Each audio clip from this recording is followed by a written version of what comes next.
비방사능은 단위 질량당 방사능이라고 정의가 되어 있고, 여기에서 단위 질량은 일반적으로 g을 사용합니다. 그런데 가끔 몰이라는 무게 단위를 사용하는 경우도 있습니다. 그래서 이 비방사능, 특히 이 몰이라는 무게 단위를 사용하는 비방사능을 이해하기 위해서는 이 몰이라는 농도에 대해서 이해를 해야 됩니다. 몰은 원자의 개수에 중점을 둔 단위입니다. 예를 들면 화학 같은 경우에는 원자와 원자가 일정한 비율로 반응하기 때문에 무게보다는 원자의 개수에 관심이 많습니다. 예를 들어 물이 H2O인데 물 분자 한 개는 수소 원자 2개와 산소 원자 1개로 이루어진 게 물입니다. 즉 물을 만들기 위해서는, 혹은 물을 합성하기 위해서는 수소 2개와 산소 2개가 필요하므로 개수와 상관없이 정확히 2대 1의 비율로 이 수소와 산소를 섞어줘야 됩니다. 여기에 필요한 걸 한 움큼이라고 가정했을 때, 물 한 움큼을 만들기 위해서는 수소 한 움큼과 수소 2움큼과 산소 한 움큼이 필요하게 됩니다. 이때 이 한 움큼, 손으로 꽉 쥐어서 쥔 한 움큼이 6.023 곱하기 10의 23승 일 경우에 이 한 움큼을 1몰이라고 정한 겁니다. 당연히 원자는 종류에 따라 무게가 다르므로 원자별로 1몰의 무게가 다르게 됩니다. 원래 몰의 정의는 원자량 g이지만 이걸 더 쉽게 이해하기 위해서는 그냥 6 곱하기 10의 23승계, 이만큼의 원자가 있을 때의 무게, 이게 몰이라는 농도이다 라고 이해하는 게 훨씬 쉽습니다. 자, 앞으로 몰 농도는 한 움큼, 어떤 원자든지 한 움큼에 해당하는 질량이 몰이다 라고 생각하면 되고, 원자마다 서로 무게가 다르므로 이 한 움큼의 무게도 서로 다르다. 이 한 움큼은 항상 아보가드로의 수, 즉 6.023 곱하기 10의 23승계로 이루어져 있다 라고 생각하시면 됩니다. 혹시라도 이 지수 표현이 익숙치 않다면은 이건 동그라미가 굉장히 많이 붙은, 혹은 소수점이 굉장히 많은 숫자를 표현하기 위한 방법입니다. 예를 들면 1, 1.3 이런 건 표현하기가 쉽지만 130000 이런 경우는 이 동그라미 4개 혹은 그 이상 되는 숫자는 쓰기 어려우니까 이렇게 약속을 한 겁니다.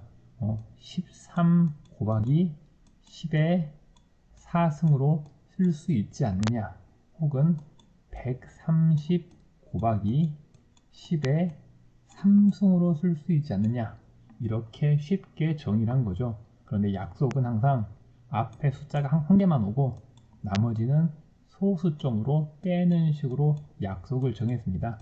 그래서 이 13만은 1.3 곱하기 10의 5승으로 표현이 되는 겁니다. 유사하게 0.00013이라는 표현이 있다면은 이거 역시 1.3 곱하기 10의 하나, 둘, 셋, 넷, 다섯 마이너스 5승, 이런 식으로 표현을 할 수 있습니다. 이게 원래 제대로 된 표현 방법인데, 어떤 계산기 같은 경우에는 이 10의 5승을 표현하기 어려우니까 1.3, 2, 5 이런 식으로 쓰거나, 혹은 1.3, 2, 05 이런 식으로 쓰는 경우도 있습니다. 이 마이너스 5승 같은 경우는 똑같이 이렇게 쓴 다음에 2 마이너스 05 혹은 마이너스 5 이런 식으로 표현하는 것이죠.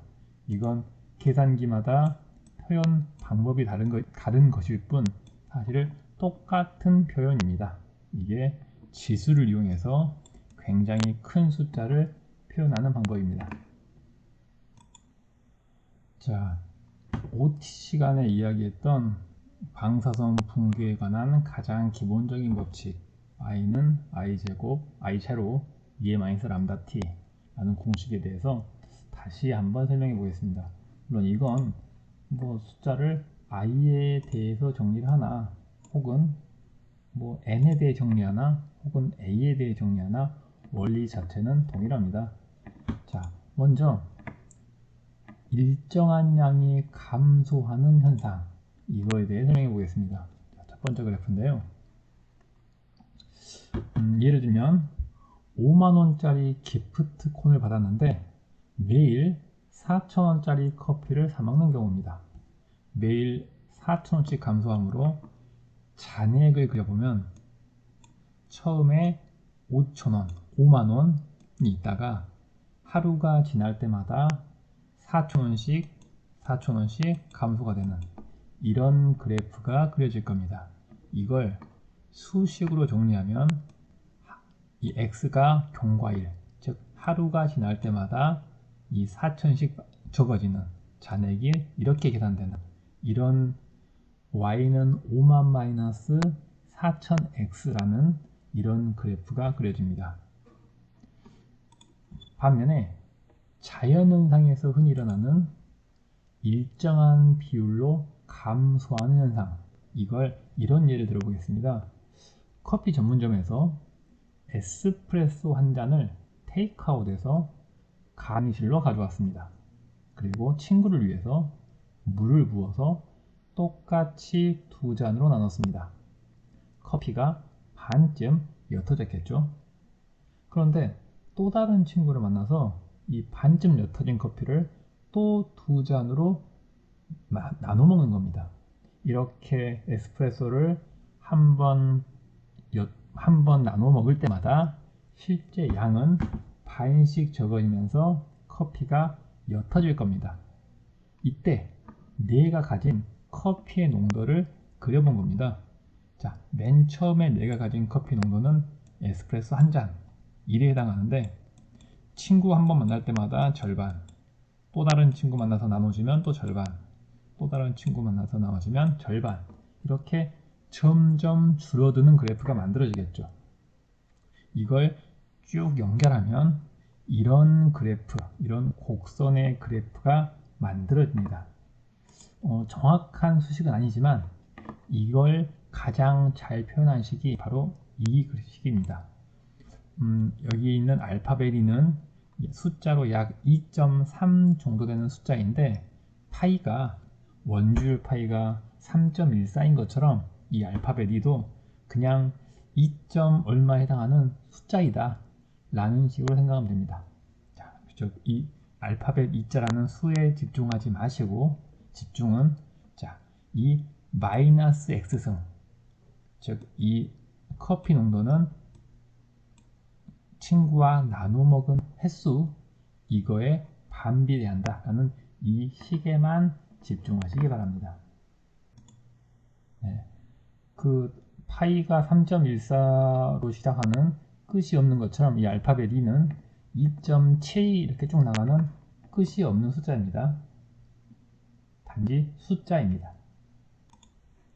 자, 이 식은 커피가 처음에 한 잔이었기 때문에 커피 농도가 1부터 시작한 겁니다.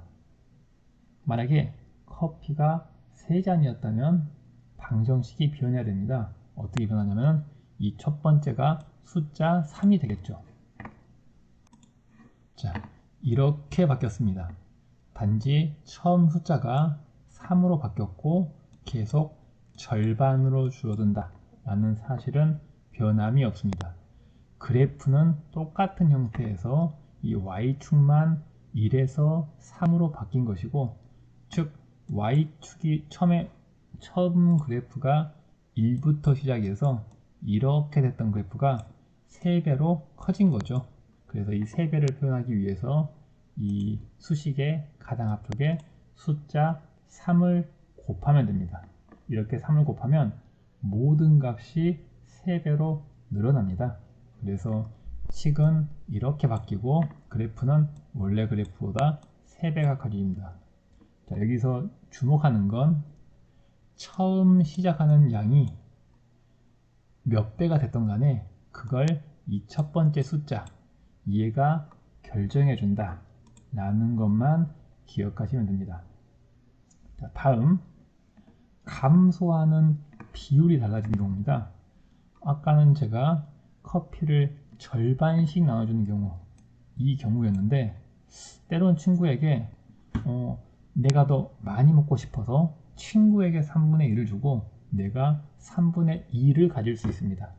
즉 더 조금씩 없어지겠죠. 그럼 처음 시작은 커피 한 잔으로 동일하지만 친구에게 3분의 1밖에 안 줬으니 더 조금씩 줄어들어서 양이 조금은 많을 겁니다.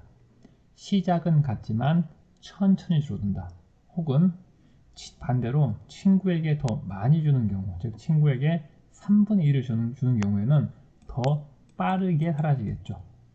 자, 결국 이 기울기의 그래프, 즉 커피가 감소하는 비율을 더 빨리 감소하게 혹은 더 천천히 감소하게, 이걸 결정하는 게 이 x 앞에 붙어진 이 숫자입니다.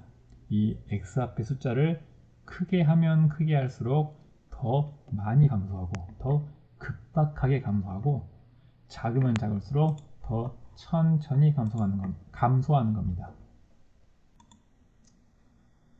자, 이제 처음 커피의 양, 이 부분과 나누어주는 커피의 비율, 이 부분을 어떤 식에든 적용할 수 있는 일반적인 방정식으로 만들기 위해서 여기를 A, 여기를 B 이렇게 숫자를 바꿔줍니다. 그러면 결국 이 수식은 어떻게 바뀌느냐? y는 A 2에 마이너스 bx라는 아주 일반적인 식이 됩니다. 이 식의 의미는, 자, 여기가 친구와 커피를 나눈 개수, 이거에 따라 나에게 남은 커피의 농도, 이게 결정되는데 처음 몇 잔을 가지고 있었느냐 그리고 얼마나 많이 나눠주느냐, 이거로 결정된다는 뜻입니다.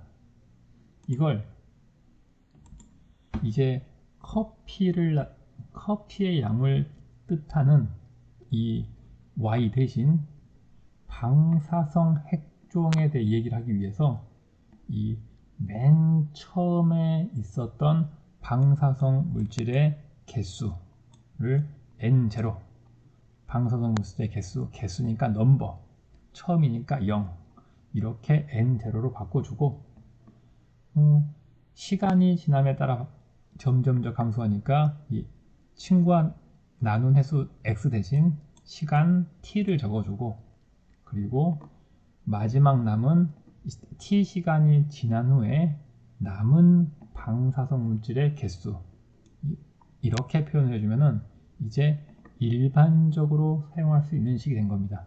여기에 이 친구에게 얼만큼 나눠주느냐를 결정하는 이건 결국 얼만큼 방사성 물질이 빨리 사라지느냐, 이걸 결정하는 숫자 람다로 바꿔줍니다. 이렇게 하면 이제 모든 상황에서 사용할 수 있는 이런 일반식이 만들어집니다. 이렇게 만들어진 식이 이 n는 n0 2-lambda-t가 되는 거네요. 제가 반복해서 말씀드리지만 얘를 n으로 쓰는지 혹은 i로 쓰는지 a로 쓰는지 이건 전혀 중요하지 않습니다. 이건 일정한 비율로 감소하는 모든 자연현상에 사용할 수 있기 때문에 이 n에 네모가 들어있건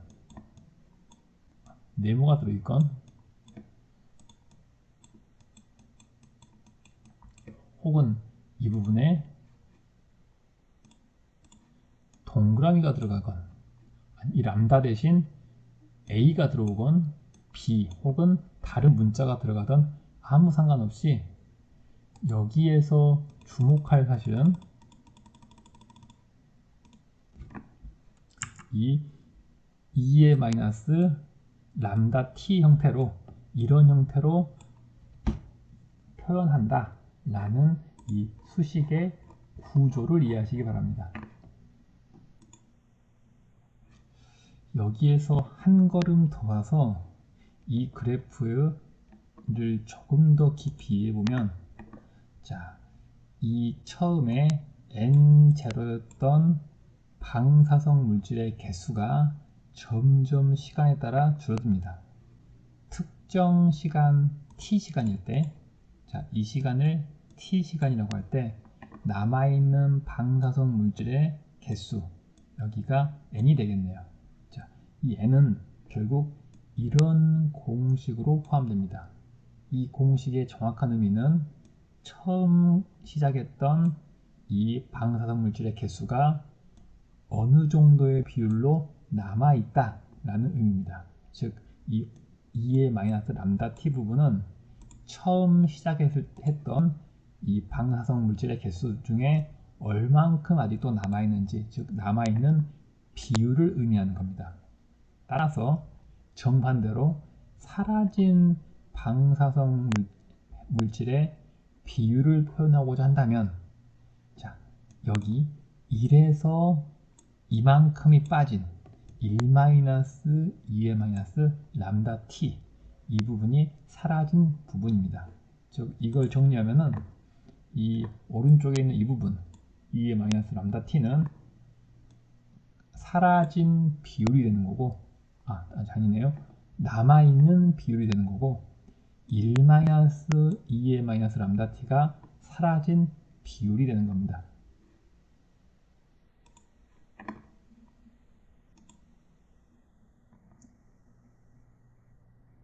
외부 피폭의 방어 원리에 대해 얘기할 때 가장 처음 배우게 되는 게 입자 플루언스입니다.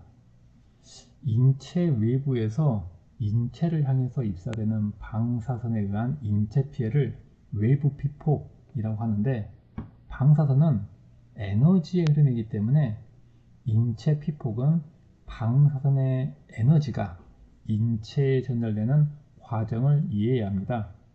방사선에 의한 인체 해로움 역시 에너지 전달의 관점에서 접근하면 방사선에 의한 인체 피해량은 1차적으로 인체에 도착한 방사선의 개수에 비례합니다. 따라서 방사선에 의한 외부 피폭의 위험성을 평가하기 위해서는 방사선의 개수를 파악해야 됩니다. 입자 플루언스의 정의는 단위 면적당 지나가는 방사선의 개수입니다. 그리고 이 단위 면적은 보통 1제곱cm가 사용됩니다. 1제곱cm는 가로 1cm, 세로 1cm 되는 이 사각 면적, 이 면적을 몇 개의 방사선이 지나가는지 이걸 보는 게 입자 플루언스입니다. 입자 플루언스율은 끝에 율이라는 글자 하나가 붙어 있는데, 이건 비율 할 때 율입니다. 즉 뭐가 달라지냐면은 여기에는 1초에 몇 번 지나가는가 라고 하는 시간 개념이 추가됩니다. 예를 들면 이 1cm 곱하기 1cm 공간에 100개의 방사선이 지나갔다고 가정하겠습니다. 이게 언제 지나갔느냐? 10초 동안 지나갔다고 가정을 하겠습니다. 자, 그러면은 입자 플루언스는 정의가 이 면적을 몇 개가 지나갔는가가 입자 플루언스이기 때문에 1cm 1cm에 100개가 지나갔으니까 입자 플루언스는 순수하게 100인 겁니다. 단위는 개수 100개. 면적당 면적은 1제곱센티미터다. 이게 입자 플루언스인 거고요. 입자 플루언스율은 1초 동안 이 면적을 몇 개 지나갔는가 이기 때문에 100개를 다시 시간초로 나눠줘야 돼서 얘는 11초에 10개가 지나갔다 라고 계산이 됩니다. 앞으로 어떤 걸 배우든지 간에 뒤에 율자가 붙은 건 이 시간 단위가 추가되기 때문에 항상 단위 시간, 보통 1초를 생각해서 이 시간으로 나눠주면 됩니다. 사실 실제로 입자 플루언스 자체를 쓰는 경우는 없고 입자 플루언스 율, 이 율을 쓰기 때문에 아마 이 용어는 이후에도 볼 일은 아마 없을 겁니다. 그리고 이후에 설명할 때도 굳이 이렇게 입자 플루언스와 입자 플루언스 율 이렇게 구별해서 설명하지 않고 그냥 이 입자 플루언스 율 이걸 기본으로 설명할 거기 때문에 여기에는 항상 시간이 추가되는 개념이다 라고 생각하시면 됩니다. 물론 항상 초 단위를 쓰는 건 아니고 필요에 따라서 시간, 아우어 1시간 단위를 쓰는 경우도 있습니다. 어쨌든 개념적으로는 단위 시간당 이 단위 면적당 몇 개가 지나가느냐 라는 개념으로 생각하면 됩니다.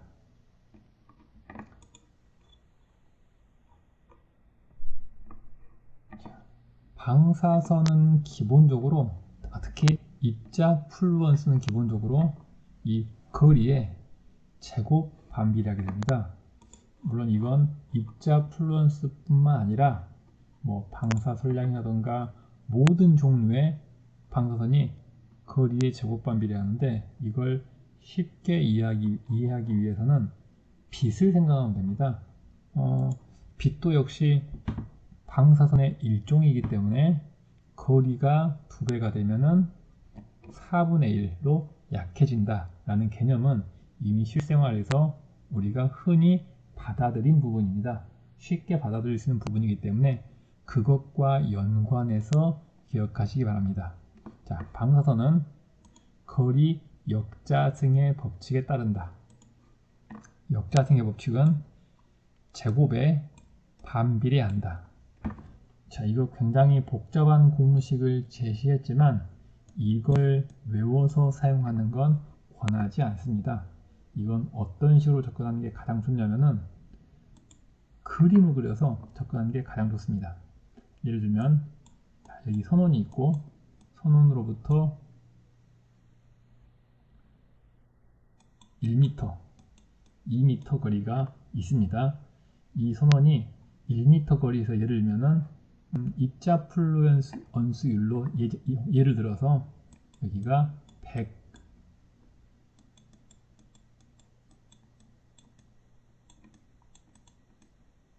입자 플루언스율로 100이었다 라고 가정하면 거리가 2배가 됐으니 2m 지점에서는 이거의 2분의 1이 아니라 4분의 1, 즉 25가 됩니다.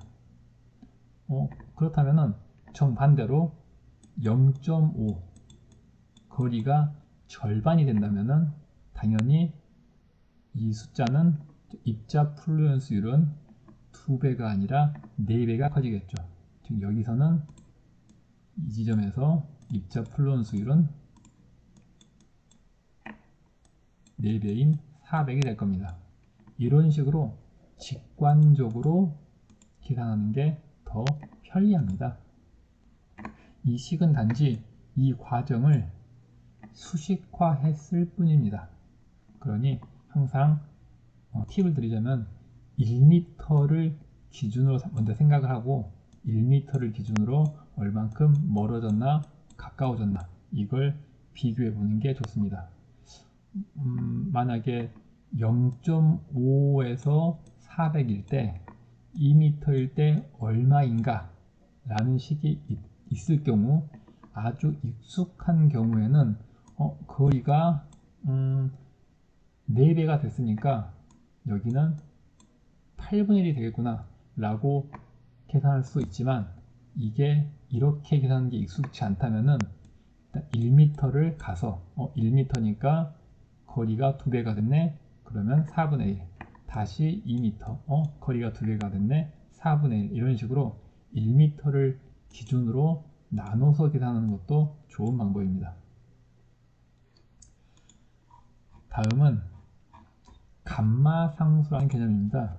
원래 방사선의 유해성을 수치화해서 나타내는 단위가 이 시버트란 단위입니다. 그런데 이 시버트란 단위는 어떻게 결정되냐면은 방사선의 에너지에 따라 달라집니다. 즉 방사선의 에너지에 따라서 위해도인 시버트가 달라지는데, 문제는 방사선원에 따라서 에너지가 각기 다르다는 데 있습니다. 예를 들면 세슘 137 같은 경우 여기서 방출하는 감마선이 0.662메브인데 코발트 60은 1.3 정도에 해당하는 방사선을 2개씩 방출합니다. 자, 이 두 가지 경우에 똑같은 방사능이더라도 유해성을 평가하기 위해서는 이 에너지를 감안해서 에너지별 유해성을 각각 계산하고, 코발트 60 같은 경우는 2개가 나오니 이걸 2배로 해야 되고, 이렇게 각각 계산하는 복잡한 과정을 거쳐야 됩니다. 그래서 방사선 안전관리 입장에서 이걸 더 편하게 하고자 세슘 137은 0.662메브가 나오는 게 확실하니 그냥 세슘 147 1m 떨어진 곳에서 방사선이 몇 시버트가 나온다, 몇 미리시버트가 나온다는 걸 아예 표로 미리 계산해서 제공을 하는 겁니다. 항상 단위를 보시면은 1메가베큐렐이 1m 거리에 있을 때 1시간당 몇 미리시버트가 나오는가를 미리 다 계산해서 아예 제공을 해주면은 안전관리 입장에서는 훨씬 수월해지겠죠. 그렇게 제공되는 숫자가 감마상수입니다.